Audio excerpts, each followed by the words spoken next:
Serrande abbassate oggi alla gioielleria di via Garibaldi a Vittorio Veneto, dopo che ieri pomeriggio una delle due sorelle titolari, Teresa Dalla Giustina, 73 anni, è stata aggredita, malmenata e derubata.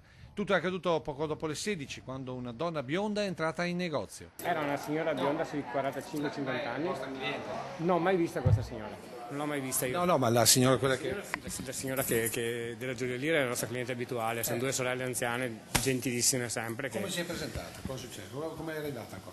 Come l'ha vista? La signora non l'ho più vista la signora della gioielleria ieri. Sono andato, quando mi hanno detto che era successo, sono corso a vedere come stava e l'ho vista un secondo, poi sono uscito. Ecco, com'era? Aveva il volto tumefatto e un taglio in testa, si vedeva visibilmente scossa come tutti i negozianti attorno, perché voglio dire, 4:30 del pomeriggio pieno giorno con la pistola in mano non è sicuramente una roba facile per noi.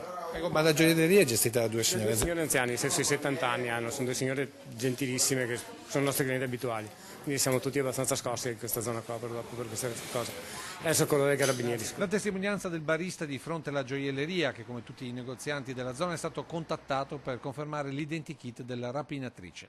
Stando alle testimonianze non sarebbe stata la prima volta che la donna bionda aveva cercato di rubare all'interno del negozio. In quel caso l'obiettivo era un vaso, ma la sorella dell'aggredita l'aveva allontanata in malo modo.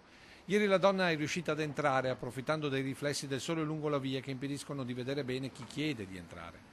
E una volta dentro, la rapinatrice pare con una pistola, forse giocattolo in pugno, si sarebbe nuovamente diretta verso il vaso che poi avrebbe usato per percuotere l'anziana, a cui successivamente avrebbe strappato collana e bracciali.